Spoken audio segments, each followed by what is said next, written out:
There is a specific passage in the Apocryphon of John, a 2nd century Gnostic text discovered at Nag Hammadi in 1945, that the early church fathers tried to erase from history, not because it was heretical in the abstract sense, because it contained a precise ritual instruction for activating what they called the luminous body through serpent meditation, and if that instruction reached the general population, the entire ecclesiastical power structure would become obsolete overnight.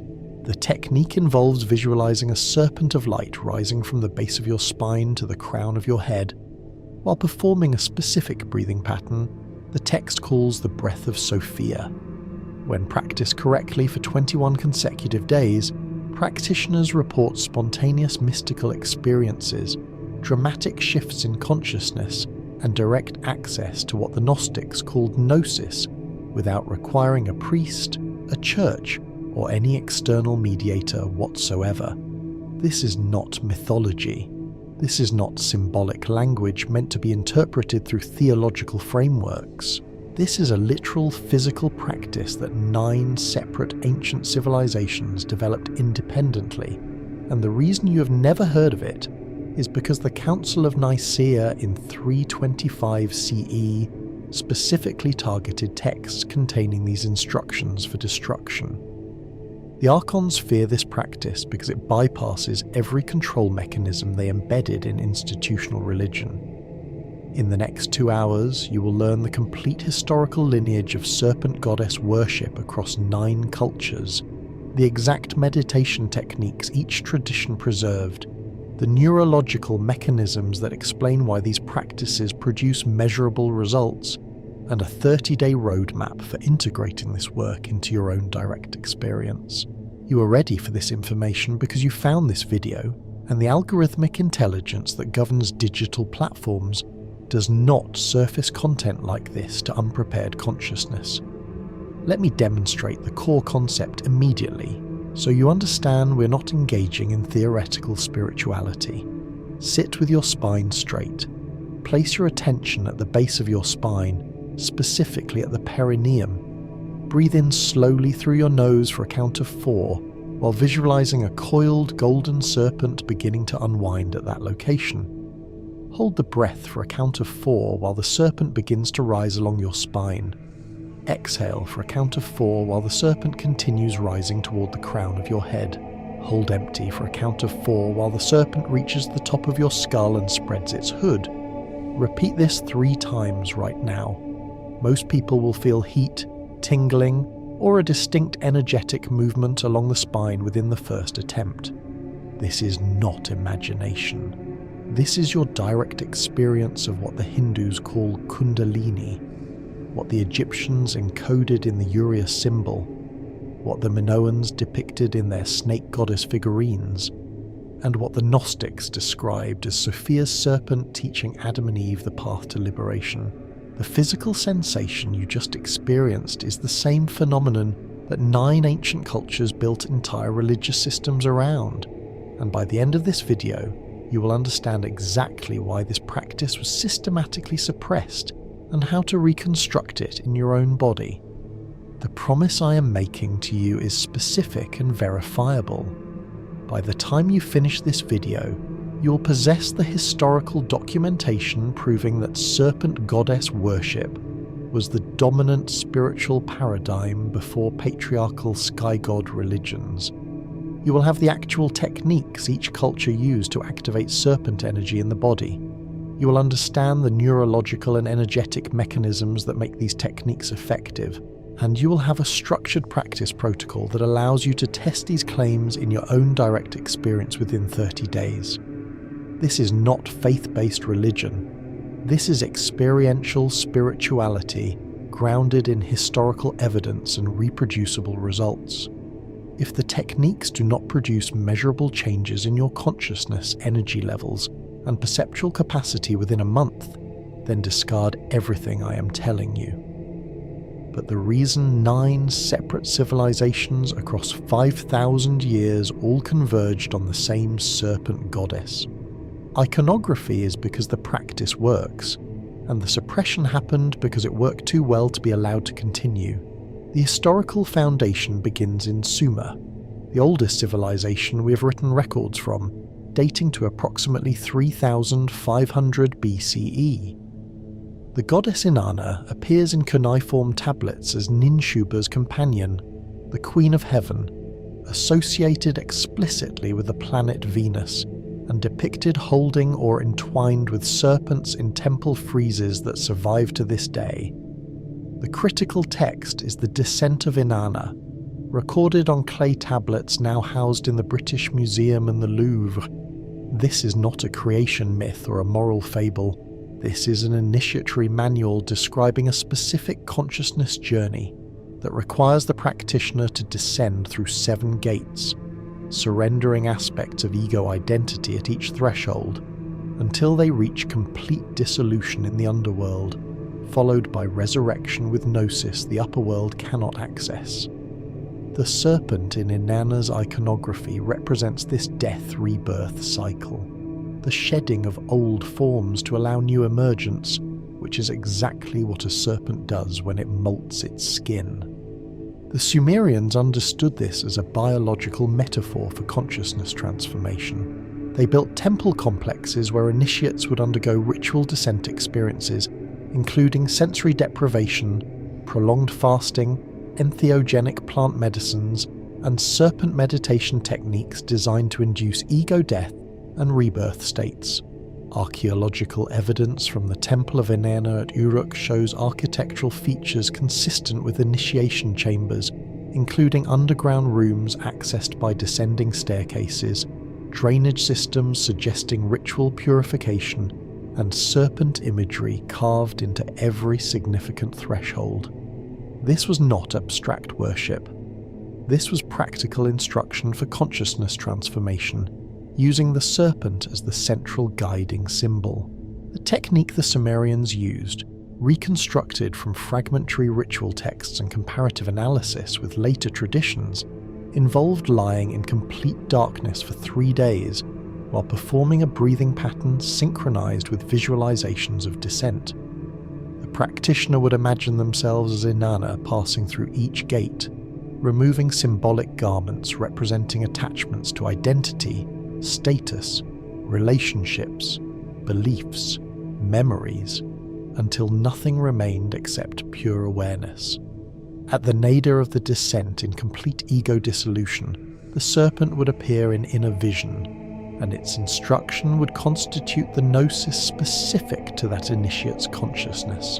Upon returning to ordinary awareness, the practitioner would emerge with knowledge they did not possess before, not through intellectual study, but through direct transmission from what the Sumerians called the Serpent of Transformation. This practice was so effective at producing radical shifts in consciousness that it became the template every subsequent serpent goddess tradition would follow. The Gnostics, 2,500 years later, were not inventing new cosmology when they wrote about Sophia's descent and restoration. They were preserving Sumerian initiation technology and new theological language. The reason Inanna matters to your practice today is because her descent pattern maps precisely onto the stages of Kundalini awakening, documented in yogic texts and reported by contemporary practitioners. The 7 gates correspond to the 7 chakras. The stripping away of garments corresponds to the dissolution of energetic blockages that prevent serpent force from rising freely through the central channel.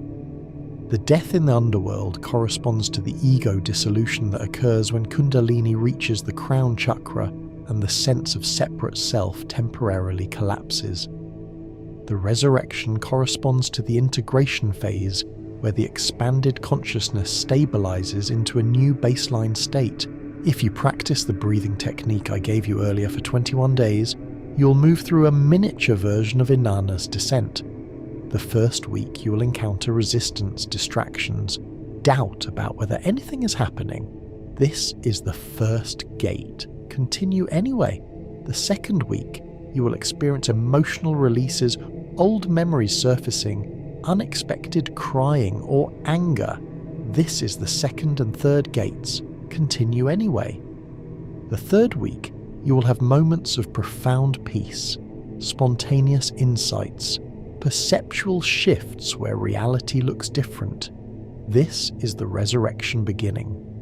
The pattern is 5,000 years old, and it still functions because human neurology has not changed. Moving to Egypt, the serpent goddess takes an even more explicit form as Wadjet, the cobra deity of Lower Egypt, whose image appears on the crown of every pharaoh as the uraeus. The uraeus is not decoration.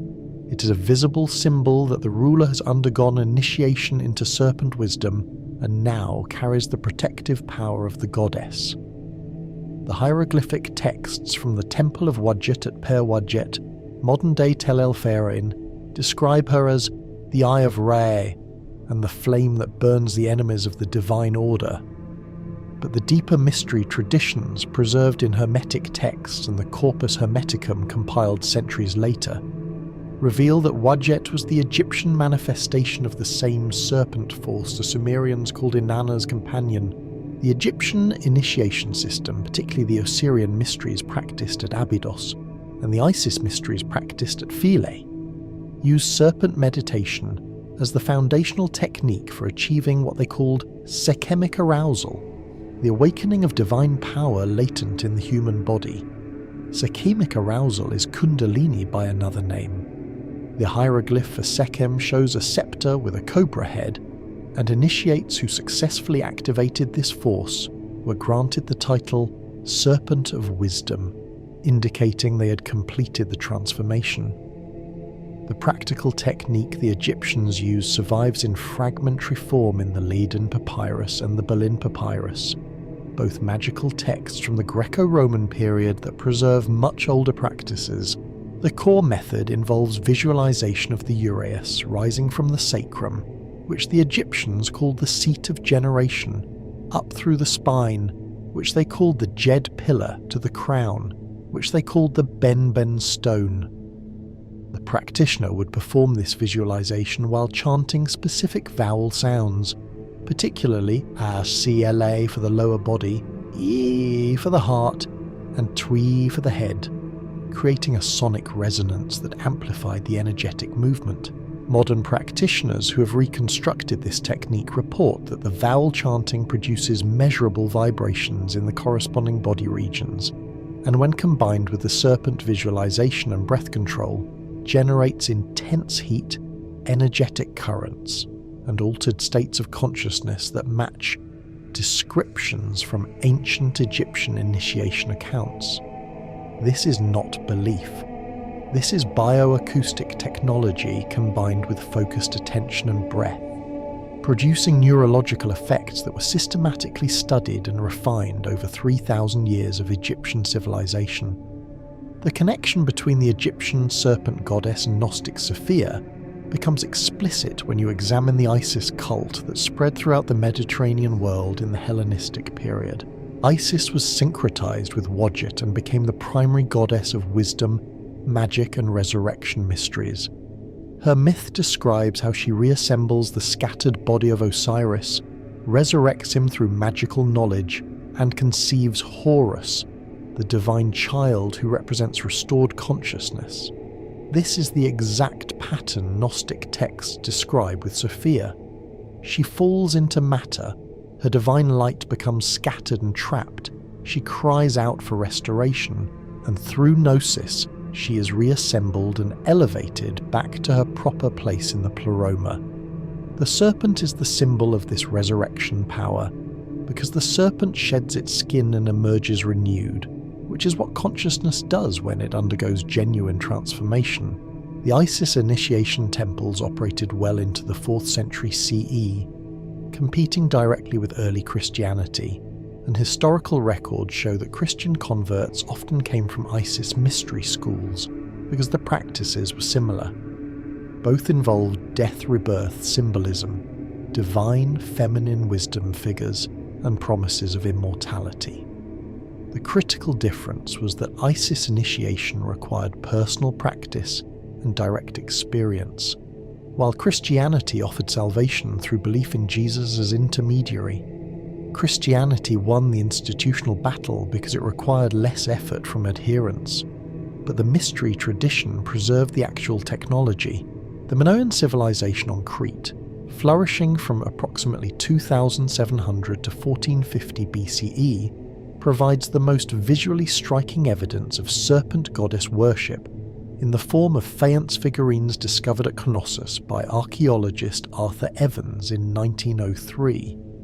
These statuettes, now displayed in the Heraclean Archaeological Museum, show a woman with bare breasts, a tiered skirt and a tall crown, holding a serpent in each raised hand. The posture is not defensive or cautious, it is commanding and ecstatic. The goddess is presenting the serpents, offering their power, embodying their wisdom. Analysis of Minoan religious sites reveals that serpent symbolism appears everywhere, from pottery designs to architectural elements to ritual objects, suggesting that snake goddess worship was not peripheral but central to their spiritual life.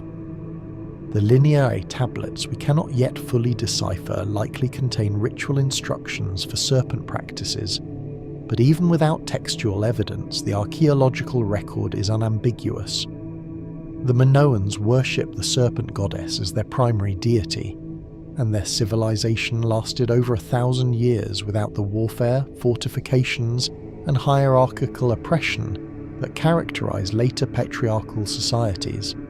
This correlation is not accidental. The reason Minoan culture remained relatively peaceful and egalitarian compared to contemporary Bronze Age civilizations is directly related to the type of deity they worshipped. A serpent goddess does not demand conquest, domination, or submission to rigid hierarchies. The serpent teaches cycles, transformation, renewal, and the power that comes from shedding old forms rather than defending them violently. A society organized around serpent goddess principles would naturally emphasize initiation over obedience, personal gnosis over institutional authority, and the sacred feminine as co-equal with or superior to masculine power. When the Mycenaean Greeks, with their patriarchal sky god Zeus, eventually conquered Crete around 1450 BCE, they immediately began suppressing serpent goddess worship and replacing it with Olympian religion. The archaeological record shows a sharp decline in serpent imagery after Mycenaean takeover and a corresponding rise in depictions of armed male warriors and hierarchical power structures.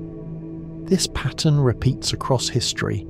Patriarchal religions suppress serpent goddess worship wherever they encounter it, because the serpent goddess empowers individuals to access divine wisdom directly, which makes populations much harder to control. The practical application of Minoan serpent goddess practice can be reconstructed from later Greek sources that preserved fragments of pre-Hellenic religion. The ecstatic posture of the snake goddess figurines, with arms raised and serpents held high, is a ritual stance designed to channel energy through the body. If you stand with your feet shoulder-width apart, raise your arms above your head with palms facing forward, and visualize serpents of light flowing from your hands down through your arms, across your shoulders, down your spine and into the earth. You're performing a simplified version of the Minoan serpent transmission. The posture creates an energetic circuit. As you breathe deeply and hold the visualization for 5 to 10 minutes, you will likely feel heat in your palms, a streaming sensation down your arms, and a grounding effect as the energy moves into the earth. This is not imagination. This is the same bioelectric phenomenon acupuncturists work with when they manipulate chi along meridians. The Minoans understood that the human body is an electrical system, that consciousness can direct energy flow through focused attention, and that serpent visualization is one of the most effective methods for activating and moving this energy. Modern practitioners of Qigong, Reiki and other energy work are rediscovering techniques that the Minoans mastered 3,700 years ago. The Greek manifestation of the serpent goddess appears most famously in the figure of Hygeia, daughter or companion of Asclepius, the god of healing. The symbol of Asclepius, a single serpent wrapped around a staff, is used by medical institutions worldwide, but most modern doctors have no idea they are displaying a remnant of Serpent Goddess worship every time they hang that symbol on their office wall. The original healing temples of Asclepius, called Asclepia, operated throughout the Greek world from approximately 500 BCE until they were forcibly closed by Christian Emperor Theodosius in 391 CE. The most famous was at Epidaurus, where archaeological excavations have revealed sleeping chambers where patients would undergo incubation, a ritual practice of sleeping in the temple overnight to receive healing dreams from the Serpent Goddess. Historical accounts describe that patients would fast, purify themselves ritually, make offerings, and then sleep in a designated chamber where serpents were kept. During the night, either in dreams or in waking visions, the goddess or her serpent would appear and provide specific instructions for healing, sometimes through symbolic imagery that required interpretation, sometimes through direct commands about herbs, diets, or lifestyle changes.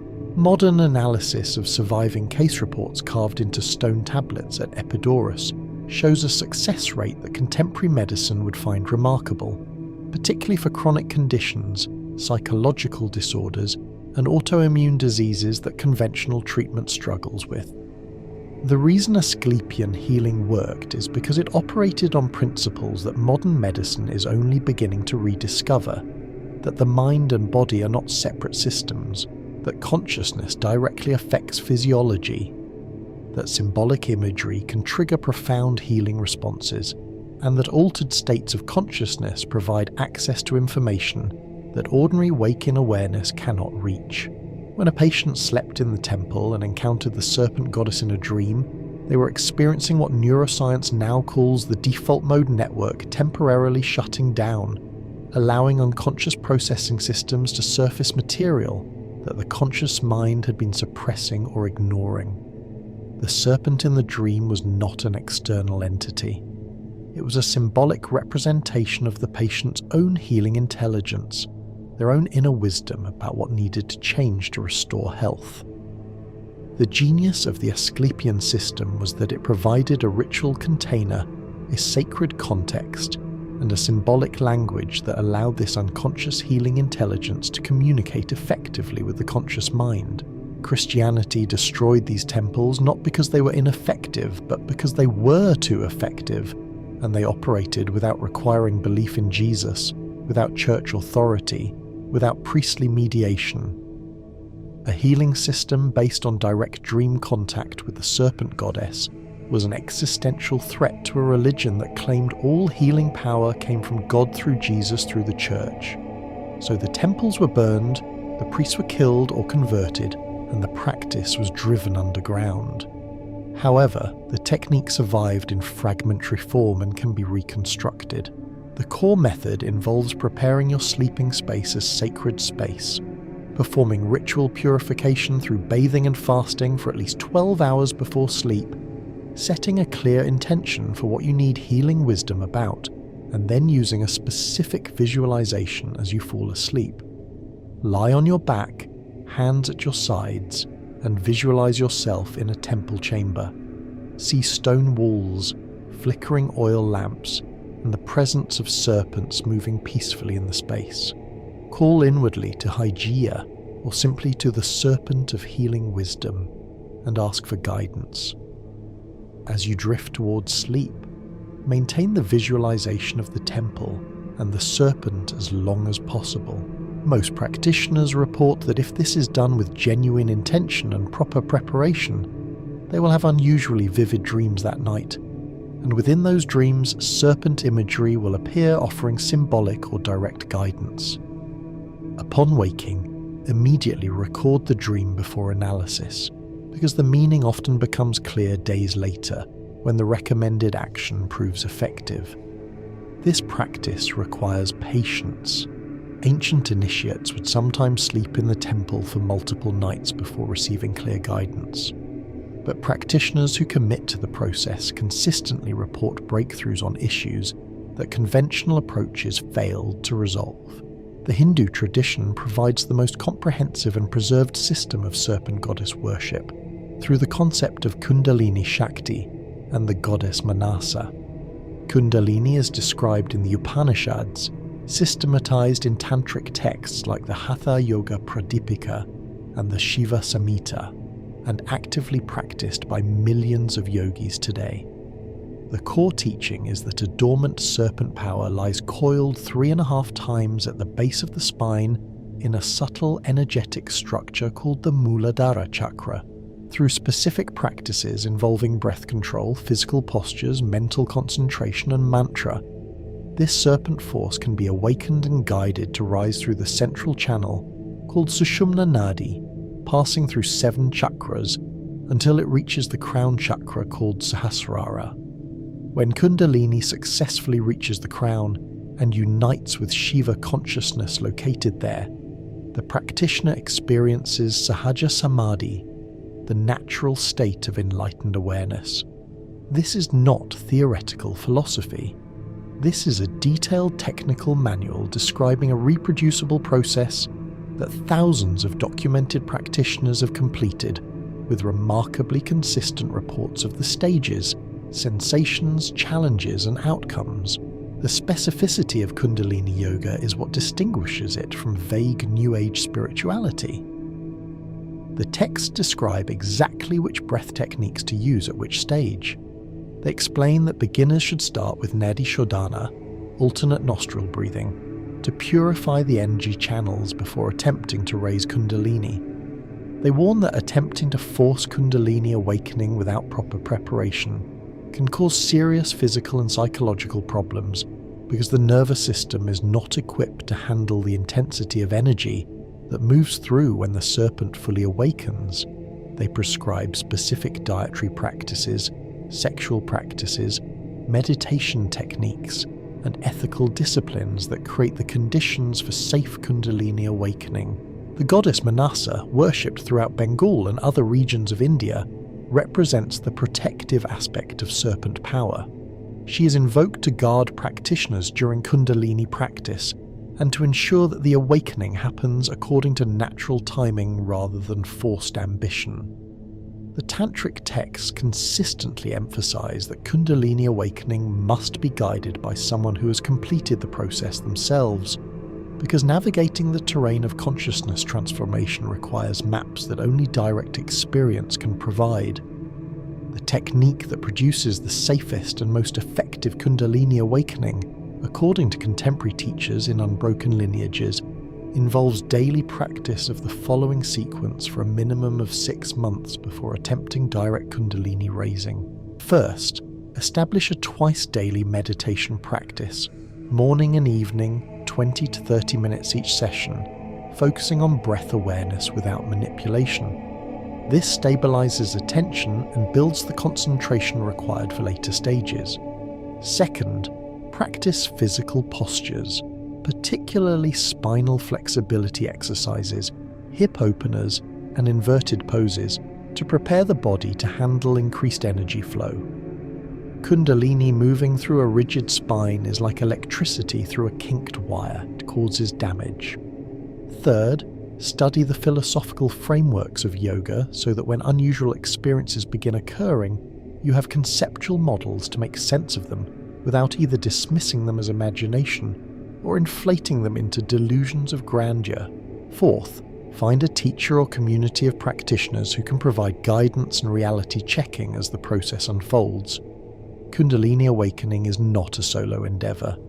Fifth, maintain ethical conduct, particularly around sexuality, intoxicants, and truthfulness, because Kundalini amplifies whatever patterns are already present in your psyche, and if those patterns are destructive, the amplification will be catastrophic rather than liberating. Only after these foundations are solid should you begin specific Kundalini practices like breath retention, bandhas, and chakra concentration.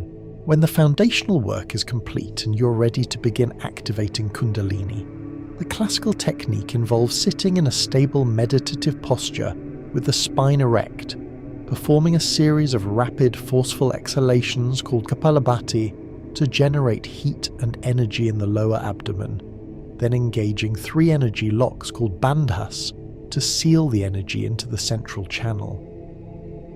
The root lock, Mula Bandha, is a contraction of the perineum. The abdominal lock, Uddiyana Bandha, is a pulling in and up of the navel. The throat lock, Jalandhara Bandha, is a tucking of the chin toward the chest. With all 3 locks engaged, you hold the breath and visualize the serpent at the base of the spine, beginning to uncoil and rise. You maintain this for as long as comfortable, then release the locks and breathe normally. Repeat this 3 to 9 times. If done correctly with proper preparation, you will feel distinct warmth, energy movement, tingling or pulsing sensations along the spine. These are early signs of Kundalini beginning to stir. Do not force. Do not push for dramatic experiences. The awakening happens in its own time, and attempting to speed the process through excessive practice or extreme techniques is the most common cause of Kundalini complications that tantric texts warn against. The serpent rises when the vessel is ready, and creating a ready vessel is the actual work. The Mayan civilization in Mesoamerica developed an independent serpent goddess tradition centered on Kukulkan, the feathered serpent, and the feminine aspect of this deity often called Ixchel, the goddess of medicine, weaving, and childbirth, frequently depicted with serpents. The Mayan cosmology, preserved in texts like the Popol Vuh and carved into temple walls at Chichen Itza, Uxmal and Palenque, describes the serpent as the primary symbol of wisdom, transformation, and the movement between earthly and celestial realms. The architectural design of pyramids like El Castillo at Chichen Itza creates a serpent shadow that descends the stairs during the spring and autumn equinoxes, a feat of astronomical calculation and construction precision that demonstrates how central serpent symbolism was to Mayan scientific and religious thought. The descending serpent shadow was not decorative. It marked ritual times when specific consciousness practices were performed to align human awareness with cosmic cycles. Spanish colonial records, particularly those written by Bishop Diego de Landa before he burned most Mayan books in an act of cultural genocide, describe ceremonies involving serpent dances, trance states, bloodletting rituals, and entheogenic plant medicines that produced visionary encounters with the feathered serpent deity. These were initiatory practices designed to grant gnosis through direct experience of non-ordinary reality. The practical technique the Mayans used involved combining breathwork, rhythmic movement, fasting, and psychoactive plants like psilocybin mushrooms or morning glory seeds containing LSA to induce altered states where the feathered serpent would appear in vision and impart teachings. Modern practitioners attempting to reconstruct Mayan serpent practices without access to entheogenic plants can still work with the breathwork and movement components. The serpent dance involves a swaying motion of the spine while standing, moving the body in a continuous wave pattern from the feet through the legs, pelvis, torso, shoulders, neck and head, mimicking the movement of a serpent. As you perform this movement, coordinate it with deep rhythmic breathing and visualize your spine as a serpent undulating through space. Maintain this for 20 to 30 minutes while focusing attention on the sensations in your body and the movement of energy along the spine. This practice, even without plant medicines, can induce mild trance states and increase somatic awareness of the serpent force moving through your system. The Mayans understood that consciousness is embodied, that movement affects awareness, and that rhythmic somatic practices open doors that purely mental meditation cannot access. This is why their serpent goddess was feathered, combining the earthly serpent with the celestial bird, representing the integration of body and spirit, matter and consciousness, immanent and transcendent dimensions of existence. The Celtic tradition preserved serpent goddess worship in the figure of Brigid, and in the older pre-Christian goddess figures associated with sacred wells, springs, and earth energy. Serpent imagery appears in Celtic metalwork, stone carvings, and legends about dragons and serpent kings that are remnants of earlier goddess traditions. The Celtic festival of Imbolc, celebrated on February 1st, was sacred to Brigid and involved rituals of purification, fire, and the awakening of the earth from winter dormancy. The serpent emerging from hibernation was a central symbol of Imbolc, representing the return of life force after the dark season. When Christianity converted Celtic lands, they transformed Brigid into Saint Brigid, keeping her feast day but stripping away the serpent symbolism and the practices associated with her mysteries. However, Irish and Scottish folklore preserved fragments of the older tradition in stories about serpent stones, serpent wells, and the serpent's role in healing and prophecy. The Celtic serpent goddess taught that wisdom flows from the land itself, that the earth is alive and conscious, and that human beings can access that consciousness through specific practices involving sacred sites, seasonal rituals, and trance states induced by drumming, chanting, and connection with natural forces. The practical technique for working with Celtic serpent goddess energy involves visiting natural sites associated with water, particularly springs or wells, and performing a ritual of connection. If you cannot access sacred wells, any natural water source will work, even a river or lake. Approach the water with an offering, traditionally milk, honey, or flowers. Sit near the water, place your hands on the earth, and visualize roots extending from your body into the ground, connecting you with the telluric currents that move through the planet.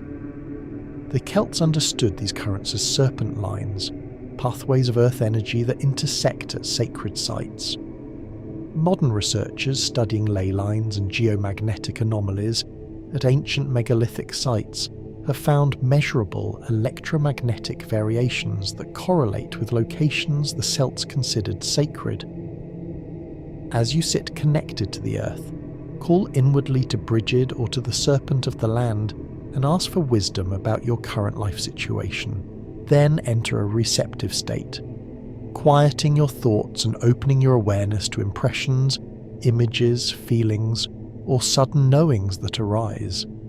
The Celtic method emphasizes receptivity over active visualization.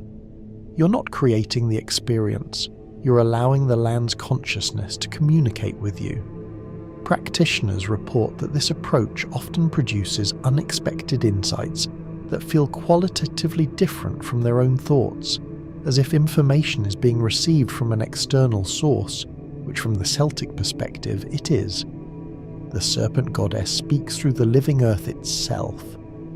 The Mesopotamian tradition presents the serpent goddess as Tiamat, the primordial chaos dragon whose body was split by the sky god Marduk to create the ordered cosmos. The Enuma Elish, the Babylonian creation epic recorded on cuneiform tablets, dating to approximately 1200 BCE, but describing much older oral traditions, tells the story of Tiamat as the original mother, the saltwater ocean from which all life emerged. She is depicted as serpentine, draconic, the embodiment of primordial creative chaos. Marduk, representing patriarchal order and sky god religion, defeats Tiamat in battle and uses her dismembered body to construct heaven and earth. This myth is not neutral storytelling, it is propaganda. It encodes the historical suppression of matriarchal serpent goddess religion by patriarchal sky god religion. Tiamat represents the older system. Marduk represents the newer system that replaced it through violence. The myth celebrates this replacement as the triumph of civilization over chaos, but Gnostic analysis reveals the inversion. Tiamat is not chaos as disorder. She is chaos as infinite creative potential. Marduk is not order as harmony. He is order as rigid control. The defeat of Tiamat symbolizes the suppression of feminine generative power and its subordination to masculine dominating power. The practical application of understanding Tiamat involves reclaiming the word chaos from its negative connotation and recognizing that creative chaos is the source of genuine transformation. Every spiritual awakening, every kundalini rising, every genuine initiation involves a period of chaos where the old structures dissolve before new structures can form. This is Tiamat's teaching.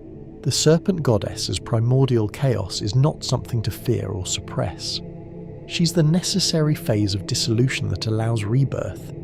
If you're in a period of your life where everything feels chaotic, where old identities are crumbling, where you do not know who you are anymore, where structures that used to provide stability are collapsing, this is not failure. This is Tiamat. This is the serpent goddess dismantling what needs to be dismantled so that something new can emerge. The practice during these periods is not to impose order prematurely, not to run back to familiar structures out of fear, but to surrender into the chaos, to trust the process, to remember that Tiamat's body becomes the world. The dissolution is not the end, it is the prerequisite for creation. The Mesopotamian serpent goddess teaches radical trust in the transformative power of chaos, which is the exact opposite of what patriarchal religions teach. They demand order, control, obedience, stability.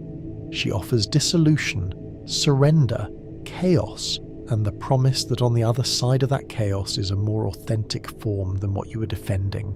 The ninth tradition is Gnostic Christianity itself, where the serpent in the Garden of Eden is reinterpreted not as Satan, but as Sophia's agent sent to liberate humanity from the demiurge's deception. The Apocryphon of John, the Hypostasis of the Archons, and the Gospel of Philip, all present versions of the Genesis story where the serpent tells the truth and the Creator God lies. You will not die, the serpent says. Your eyes will be opened, and you will become like gods, knowing good and evil. According to Gnostic exegesis, this was not temptation. This was an accurate description of what would happen if Adam and Eve ate from the tree of knowledge. The demiurge, Yaldabaoth, the false god who created the material prison, told them they would die because he wanted to keep them ignorant, obedient, and trapped. Sophia, the divine feminine wisdom who had become trapped in matter herself, sent the serpent to teach them the path of gnosis, the knowledge that would allow them to escape the demiurge's control. The serpent is Sophia's messenger, her agent of liberation, her gift to humanity. This interpretation inverts 2,000 years of Christian conditioning that taught you to fear the serpent, to see it as the source of evil, to blame Eve for listening to it. The Gnostic reading reveals that the serpent was the hero of the story, and the Church made it the villain precisely because its teaching was too liberating to be allowed. The practical implication of the Gnostic serpent is that gnosis, direct knowledge of the divine, is available to you right now without permission from any external authority. The serpent in Eden offered gnosis freely. It did not demand faith, obedience, submission, or intermediaries. It said, "Take this fruit. Your eyes will open. You will know." This is the pattern of every authentic spiritual teaching. True gnosis is offered, not withheld. True wisdom empowers, not controls. True initiation liberates, not imprisons. If a religious system tells you that knowledge is dangerous, that questioning is sinful, that you need a priest to access God, that direct experience is heretical, you're dealing with a demiurgic system designed to keep you imprisoned. If a spiritual teaching says, try this practice, see for yourself, trust your direct experience, verify these claims in your own consciousness, you're dealing with a Sophianic system designed to liberate you. The serpent goddess across all 9 cultures offers gnosis freely. Christianity and other patriarchal religions withhold gnosis and sell salvation instead. This is the fundamental distinction, and it is why the serpent had to be demonized. A population that knows how to access gnosis directly through practices like kundalini meditation, dream incubation, serpent breathwork, and ecstatic trance does not need a church. They become ungovernable. They become sovereign. they become dangerous to any system that derives power from controlling access to the divine. Now we arrive at the synthesis that reveals why this pattern appears in 9 separate cultures across 5,000 years. It is not cultural diffusion. The Mayans did not learn about serpent goddesses from the Sumerians. The Minoans did not copy Egyptian practices. These cultures developed serpent goddess worship independently because the serpent is not an arbitrary symbol. It is the most accurate representation of a universal human experience, the activation of an energetic force that lies latent in every human nervous system and that produces predictable effects when awakened through specific practices. Kundalini is not Hindu. It is neurological. The serpent force is not metaphorical. It is the felt sense of bioelectric energy moving through the spine and activating brain structures that normally remain dormant. When this force activates, it produces heat, movement, visions, ecstatic states, and permanent shifts in consciousness. Every culture that discovered practices for activating this force used serpent imagery because a serpent rising from the base of the spine to the crown of the head is exactly what it feels like. The symbol emerged from the experience, not the other way around.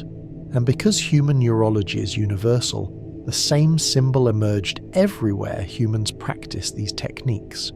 The scientific framework that explains why serpent practices work involves understanding the vagus nerve, the autonomic nervous system, the hypothalamic pituitary adrenal axis, and the neuroplasticity of meditative states. When you perform serpent breathwork with visualization and body awareness, you're directly stimulating the vagus nerve, which runs from the brainstem down through the body, innervating major organs and connecting the brain to the enteric nervous system in the gut. Vagus nerve stimulation has been shown in clinical studies to reduce inflammation, modulate mood, enhance neuroplasticity, and produce altered states of consciousness. The breathwork creates controlled hypoxia and hypercapnia, temporarily altering blood chemistry in ways that affect brain function. The visualization directs attention systematically through the body, creating what neuroscientists call top-down processing, where conscious intention modulates autonomic processes that usually run unconsciously. The combination produces a state where the default mode network, responsible for self-referential thinking and ego maintenance, temporarily quiets, allowing other brain networks to become dominant. This is measurable on EEG. Experienced meditators show increased gamma wave coherence, decreased beta wave activity, and synchronized firing patterns across brain regions that normally do not communicate. These changes correlate with reports of unity consciousness, ego dissolution, and access to information that feels like it comes from beyond the individual self. The serpent practices are not magic. They are sophisticated neurotechnology that ancient cultures discovered through trial and error and encoded in mythological language because they lacked modern scientific vocabulary. The reason this technology was suppressed is not mysterious. It is political. A population that can induce mystical states, access gnosis, and shift their consciousness without external assistance cannot be controlled through fear-based religion. The entire architecture of institutional Christianity depends on the claim that you are born sinful, that you cannot save yourself, that you need Jesus as mediator, that the church controls access to salvation, that questioning this narrative leads to eternal damnation. If people discover that they can access divine states directly through practices that produce verifiable results within weeks, the entire structure collapses. No one needs salvation from original sin if they can achieve enlightenment through Kundalini practice. No one needs a priest if they can receive guidance from the serpent goddess in dreams. No one needs church doctrine if they can verify spiritual truths in their own direct experience. This is why the Council of Nicaea in 325 CE specifically targeted Gnostic texts for destruction. This is why the Inquisition tortured and killed people who practiced herbalism, midwifery and folk magic, which were remnants of goddess worship. This is why indigenous traditions worldwide were systematically destroyed by Christian colonizers. The knowledge itself was the threat. The practices work too well, and functioning technology for consciousness liberation is incompatible with systems that profit from keeping consciousness imprisoned. What happens when you actually commit to this practice for 30 days? The first week you will encounter resistance from every level of your being. Your mind will produce endless reasons why this is not working, why you should stop, why this is stupid. Your schedule will suddenly become impossible to manage. Your motivation will vanish. This is not coincidence. This is the ego defending its current configuration against the threat of transformation. Continue anyway. Set a non-negotiable time each day for practice, even if only 10 minutes. The second week, emotional material will surface. Old memories, unresolved traumas, suppressed feelings will arise during or after practice. This is the beginning of purification. The serpent force moving through your system encounters blockages, energetic knots formed by unprocessed experience, and begins dissolving them. This is uncomfortable but necessary. Do not suppress what arises. Feel it, acknowledge it, let it move through and release. The third week, you will begin experiencing subtle energetic sensations, tingling, warmth, or coolness, moving through your body in patterns you cannot control. This is the serpent beginning to move. Do not become fascinated or attached to these sensations. They are signposts, not destinations. Continue the practice. The fourth week, moments of spontaneous insight, clarity, or peace will occur, often outside of formal practice time. You will have sudden understandings about situations that confused you. You will feel inexplicably calm during circumstances that would normally trigger anxiety. You will notice synchronicities, meaningful coincidences that seem too specific to be random. This is the integration phase beginning. The shifts happening at the energetic level are starting to manifest in your psychological and external life. After 30 days of consistent practice, evaluate your results honestly. Are you more present in your body? Do you have more access to subtle, energetic sensations? Has your emotional regulation improved? Have you had any unusual dreams or insights? Do colours seem brighter? Food taste stronger? Music sound richer? These are common early signs that the practice is working. If you notice any of these changes, continue for another 30 days. If you notice nothing, examine your practice. Are you actually doing the technique correctly? Are you bringing full attention, or just going through motions?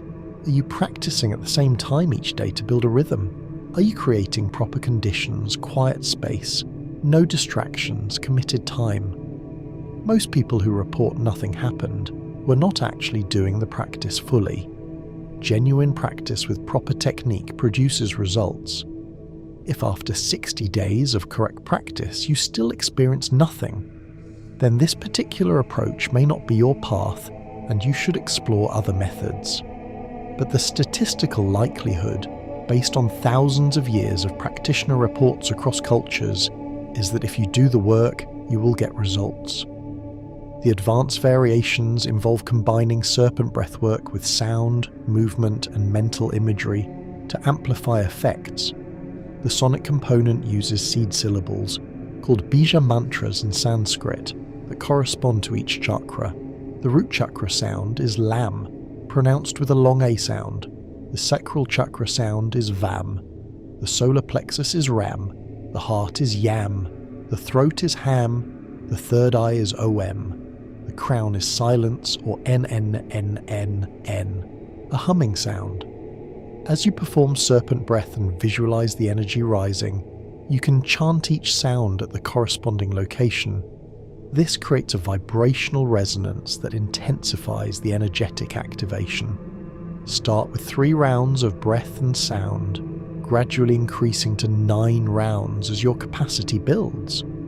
The movement component involves micro movements of the spine, a subtle undulation that mimics serpent motion while sitting in meditation. This is different from large-scale serpent dance. It is an internal movement, barely visible externally, that facilitates energy flow through the spinal channel. The mental imagery becomes more elaborate, visualizing the serpent not as abstract light, but as a detailed being with scales, eyes, intelligence, capable of communicating. Advanced practitioners report that the serpent in meditation begins responding, offering guidance, showing visions, teaching through direct transmission rather than words. This is when the practice shifts from technique to relationship. You're no longer doing serpent meditation, you're communing with the serpent goddess herself. The long-term trajectory of serious serpent practice involves permanent restructuring of consciousness. Initial experiences are temporary states, peaks that arise during meditation and fade afterward.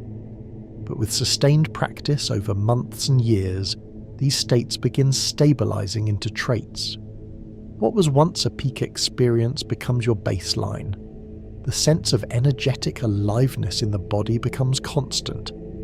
The capacity to perceive subtle energy in yourself and others becomes reliable. The access to intuitive knowing and spontaneous insight becomes your normal mode of operating. This is what the Hindu texts call Sahaja Samadhi, the natural state. It is what Gnostic texts describe as gnosis fully integrated. It is what Egyptian texts called becoming a serpent of wisdom. This transformation is not dramatic in the Hollywood sense. You do not suddenly levitate or shoot light from your hands. The change is subtle but total. You simply become a different quality of consciousness inhabiting the same body. Your values shift. Things that mattered before lose importance. Things you ignored before become central. Relationships that were based on your old identity may fall away. New relationships that match your new frequency appear. This is not always comfortable. Awakening is not an escape from life. It is a complete reorganization of how you engage with life, and that reorganization affects everything. The common obstacles practitioners encounter include the dark night of the soul, where the dissolution phase feels unbearable and the new structure has not yet emerged. This is the Tiamat phase, the chaos before creation. The obstacle is losing faith that the process will complete and trying to return to the old configuration. You cannot return. The only way out is through. Trust the process. The second common obstacle is spiritual bypassing, using the practice to avoid dealing with practical life issues. Kundalini awakening does not eliminate the need to pay your bills, maintain relationships, take care of your health. It makes you more capable of handling these responsibilities with greater presence and wisdom. If you find yourself using meditation to escape rather than engage, you have veered off path. The third obstacle is inflation, the ego claiming awakening as its own achievement and using spiritual experiences to feel superior to others. This is the most dangerous trap because it creates a spiritual ego even more rigid than the ordinary ego you are trying to transcend. The antidote is community, teachers who can mirror back when you're lost in inflation, and ruthless self-honesty. The fourth obstacle is energy imbalances, when Kundalini rises unevenly or too quickly for the nervous system to integrate. Symptoms include insomnia, anxiety, racing thoughts, unexplained physical sensations, feeling ungrounded. The solution is to stop direct Kundalini practices temporarily, focus on grounding activities, physical exercise, time in nature, eating heavier foods, and work with a qualified teacher to stabilize before continuing. How you measure progress is crucial because the ego will want to quantify awakening in ways that feed its need for achievement. You cannot measure gnosis the way you measure weight loss or income increase. The measures are qualitative. Do you suffer less over the same life circumstances that used to create suffering? Are you more capable of being present with difficult emotions without needing to escape or numb? Do you notice more space between stimulus and response? More capacity to choose your reaction rather than being controlled by automatic patterns? Are you becoming more honest with yourself and others? Are you less concerned with external validation and more rooted in your own sense of what is true? These are the markers. They are subtle. They are not impressive to others, but they indicate genuine transformation as opposed to spiritual bypassing or inflated fantasy. Integration with daily life is where the practice proves its value or reveals itself as escapism. If your spiritual practice makes you less functional in the world, something is wrong. The point of Serpent Goddess wisdom is not to transcend the body and escape matter. That is the demiurgic teaching, the idea that spirit is good and matter is bad. The Serpent Goddess teaches that spirit and matter are inseparable, that awakening happens in the body through the body as the body. So your practice should make you more embodied, more present, more capable of engaging with ordinary life while maintaining access to extraordinary states. You should be able to sit in meditation and access deep peace, and you should be able to have a difficult conversation with your partner and access that same peace in the middle of the conflict. You should be able to feel Kundalini energy moving through your spine in formal practice, and you should be able to feel that same energy subtly present as you wash dishes, drive to work, play with your children. The integration is not compartmentalizing, where spirituality happens on the meditation cushion and ordinary life happens everywhere else. The integration is recognizing that everything is practice. Every moment is an opportunity to embody what you are learning. Every interaction is an initiation. The relationship between personal practice and collective transformation is the final piece of understanding why Serpent Goddess wisdom matters now. We are living through a global collapse of the patriarchal structures that have dominated for 2,000 years. Institutional religion is declining. Trust in hierarchical authority is eroding. People are searching for direct experience of meaning rather than inherited belief systems. This is exactly the conditions that create openness to Serpent Goddess teaching. The old order, the Marduk order, the order that defeated Tiamat and built civilization on her dismembered body, is failing. Not because external enemies are attacking it, because it is collapsing under its own internal contradictions.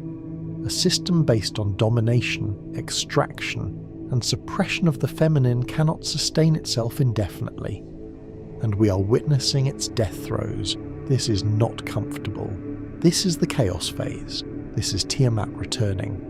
And the question is whether enough individuals can access the serpent wisdom, can activate their own Kundalini, can embody the divine feminine power that was suppressed, so that what emerges from this chaos is genuinely new, rather than just another version of the same patriarchal structure with updated branding. Your personal practice is not separate from this collective transformation. Every time you activate serpent energy in your own body, you're participating in the planetary awakening of Kundalini.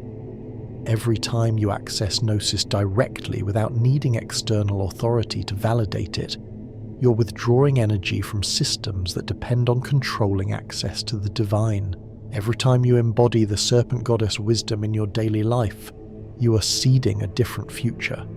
This is not grandiose thinking. This is how paradigm shifts happen, not through institutions changing, through individuals changing one by one, until a critical mass is reached and the entire collective field reorganizes around the new pattern.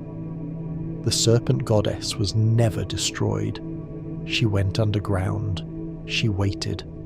And she is rising now through everyone who finds their way to practices like this, who commit to the work, who trust the process, who refuse to settle for borrowed salvation when direct gnosis is available. The final instruction is the 30-day roadmap in practical detail. Day 1 through 7, practice the basic serpent breath for 10 minutes each morning upon waking, Sit comfortably, spine straight, close your eyes and perform the 4-count inhale, visualizing the serpent beginning to uncoil. 4-count hold, visualizing it rising. 4-count exhale, continuing the rise. 4-count hold empty with the serpent at the crown. Repeat for 10 minutes. Record your experience in a journal immediately after. Day 8 through 14, increase to 15 minutes and add the seed syllable lamb on the inhale, chanted silently in your mind to activate the root chakra. Day 15 through 21, increase to 20 minutes and add gentle spinal movement, a micro undulation that facilitates energy flow.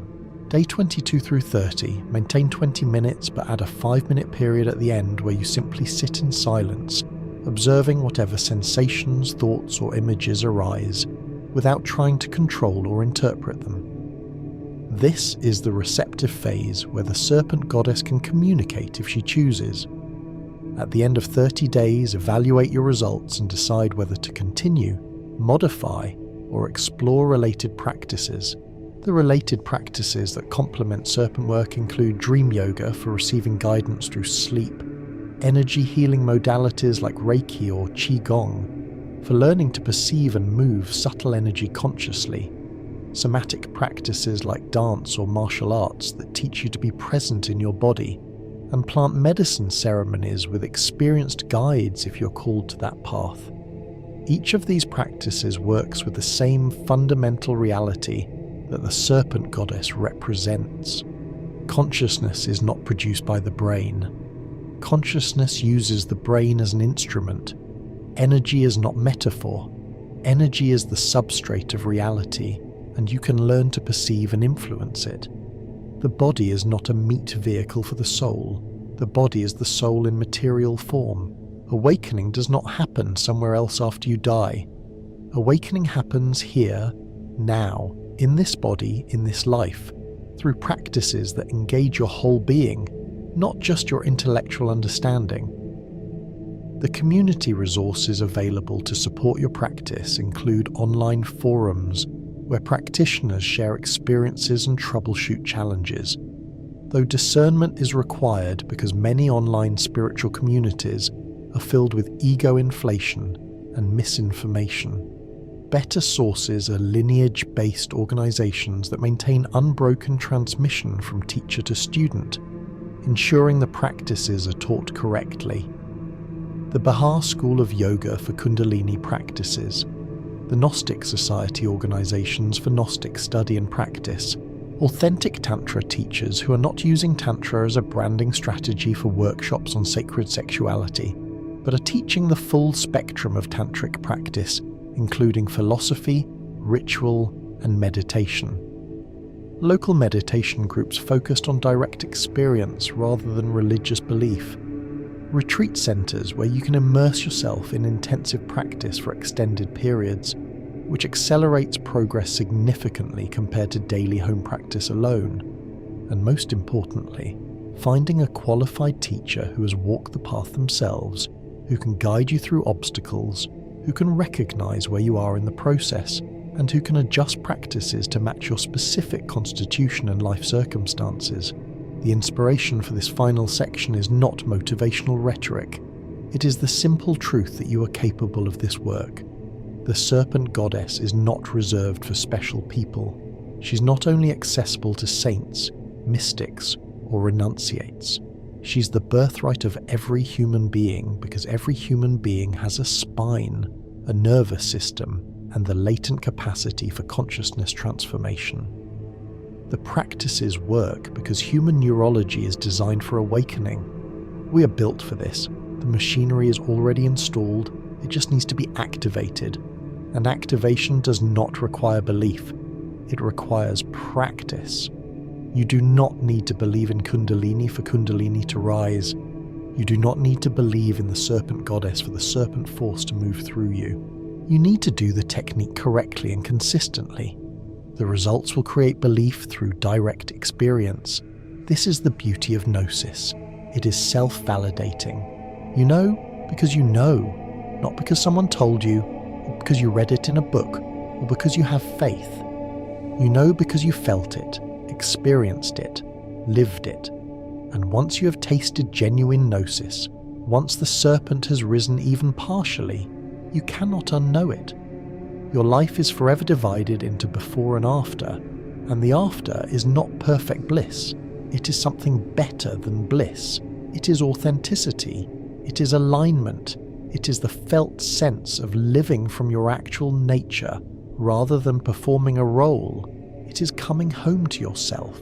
9 ancient cultures worship the Serpent Goddess because she represents the technology of coming home. And now you have that technology. The question is whether you will use it.